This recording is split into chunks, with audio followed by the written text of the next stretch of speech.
Assalamualaikum warahmatullahi wabarakatuh. Bismillahirrahmanirrahim. Alhamdulillahilladzi ahyana ba'dama amatana wa ilaihin nusur. An Anasin qala Shallaitu ma'a Rasulillahi sallallahu alaihi wasallam adz-dzuhra bil Madinati arba'an wa shallaitu ma'ahul asra bi dzil khulaifati rak'ataini muttafaqun alaihi. Wa an Syu'bata an Yahya bin Yazid al-Hana'i qala Sa'altu Anasan an qasri sholati faqala kana Rasulullahi sallallahu alaihi wasallam idza kharaja masiratan thalathati amyalin au thalathati farasikha shalla raq'ataini Syu'batasyaku rawahu Ahmad wa Muslim wa Abu Dawud. Ingkang artosipun An Anasin utawi hadis menika saking Anas. Kala wis ngucap sapa Anas, Shalaitu sampun salat sapa ingsun. Shalaitu tau salat sapa ingsun. Salat ma'a Rasulillahi yaitu salat bebarengan, sesarengan bersama dengan Rasulullah sallallahu alaihi wasallam. Az-zuhra inggih menika salat zuhur bil Madinah yang dilakukan di kota Madinah arba'an sebanyak 4 rakaat. Wa shallaitu lan tau salat sapa ingsun salat ma'ahu bersama dengan Rasul, ma'ahu bersama dengan baginda Nabi al-asra yaitu salat asar bidzil khulaifati yang dilakukan di kota Dzil Khulaifah rak'ataini yang jumlahnya hanya 2 rakaat. Muttafaqun dan sepakati alaihi atas hadis. Wa an Syu'bata lan hadis menika saking Syu'bah an Yahya bin Yazid al-Hana'i sangka Yahya bin Yazid al-Hana'i kala ia telah berkata, Sa'altu wis takon sapa ingsun takon Anasan yaitu takon dumateng Anas an qasri sholati ing menika takon bab mengqasar salat. Faqala banjur jawab sapa Anas, kana ana sapa Rasulullah sallallahu alaihi wasallam idza kharaja nalikane metu sapa Rasul masyiratan yaitu metu mengadakan perjalanan, metu dalam rangka bepergian salasati amyalin sebanyak atau sejauh 3 mil au salasati farasikha atau sejauh 3 farasih. Salat mengko salat sapa Rasul rak'ataini iku salat sebanyak 2 rakaat, hanya 2 rakaat. Syu'batasyaku utawi Syu'batasyaku ragu-ragu apakah itu 3 mil atau 3 farsah.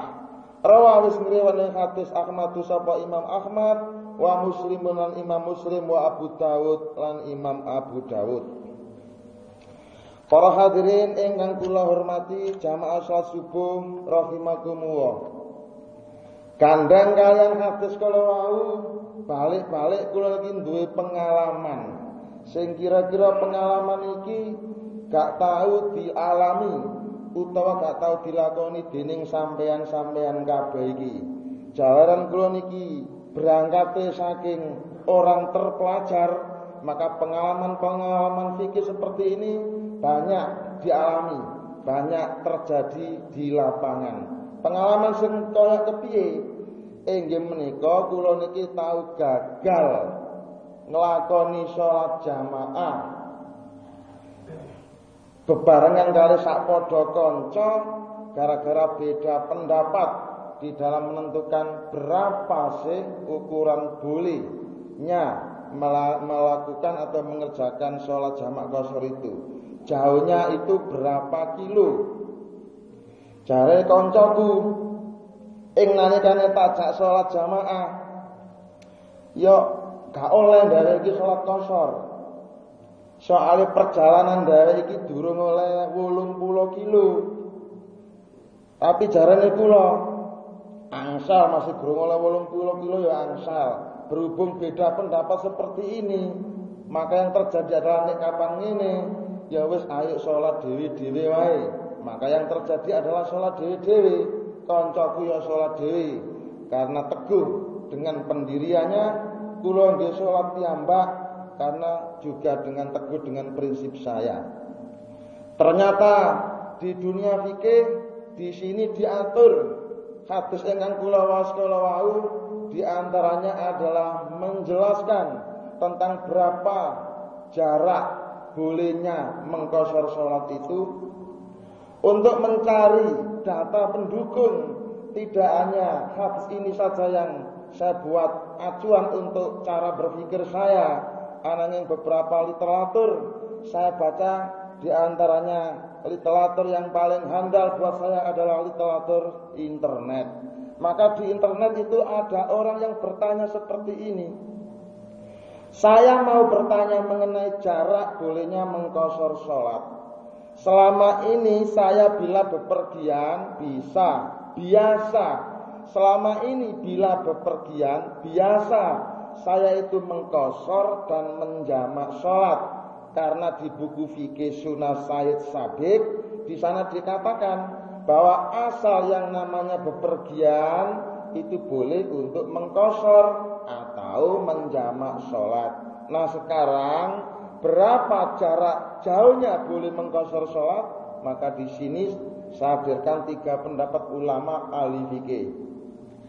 Pendapat yang pertama, bila jarak jauhnya boleh mengqashar salat itu minimalnya adalah 3 mil. Ini kapan saya ngomong 3 mil, isek gak paham. Saiki dirinci maneh. 3 mil iku lamun kok diukur nganggo cara ukuran meter, kira-kira pirang meter. Ini perlunya belajar fikih sehingga tahunya kita nanti tahu secara rinci atau tahu secara detail. 1 mil iku nek kapan diukur nganggo cara meteran iku padha karo 1748 meter. Njur dikalekno 3 berarti ana 5244 meter. Berarti 3 mil itu sama dengan kurang lebihnya 6 kilo. 6 kilo itu sama dengan jarak tempuh antara Ngimbo Pangkah atau Ngimbo Weru. Maka menurut paham ini dengan jarak 6 km itu berarti sudah boleh mengqashar salat dengan syarat harus meneruskan tujuan perjalanannya kembali. Pendapat yang nomor kali, jarak jauhnya boleh mengqashar salat menika minimalnya adalah 3 farsah.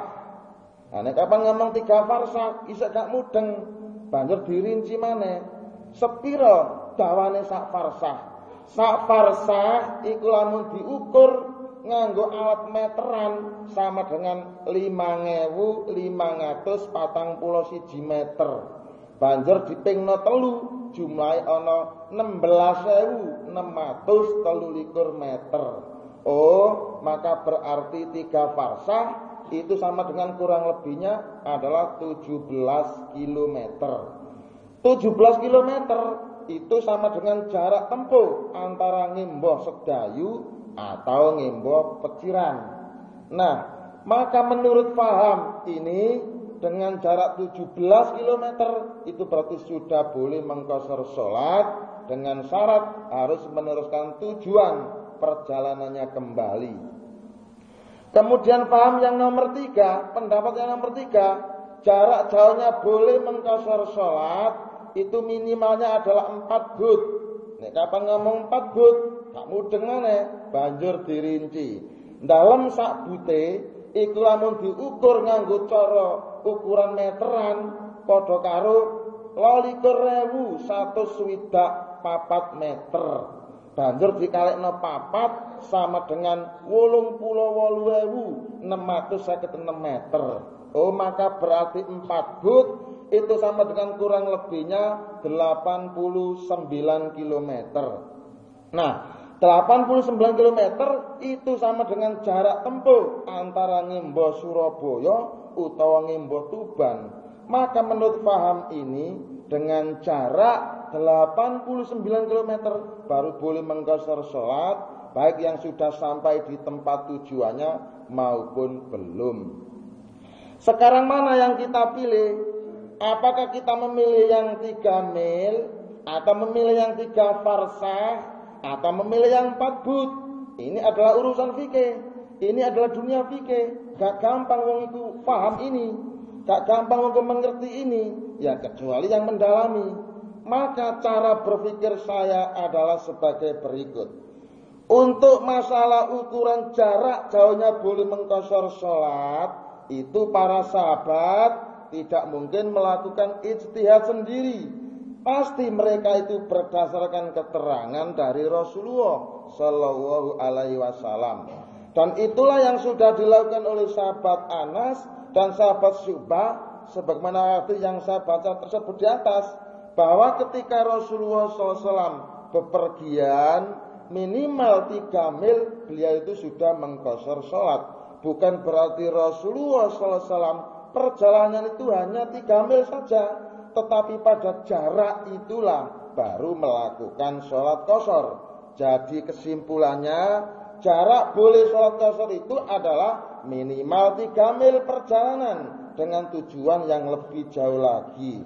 Artinya, kalau kita pergi ke ujung pangkal umpamanya, atau kita pergi ke Weru umpamanya, maka kita tidak boleh mengqashar sholat, kecuali kita punya tujuan untuk pergi yang lebih jauh lagi.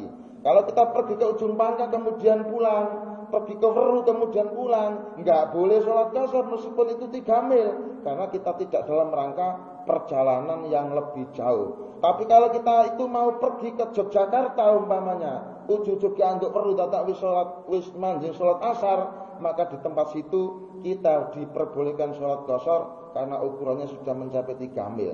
Ini adalah cara berpikir saya, cara ijtihad saya, mudah-mudahan mendekati apa yang dimaksud hadis tersebut. Sekian presentasi saya, mudah-mudahan ada guna dan faedah.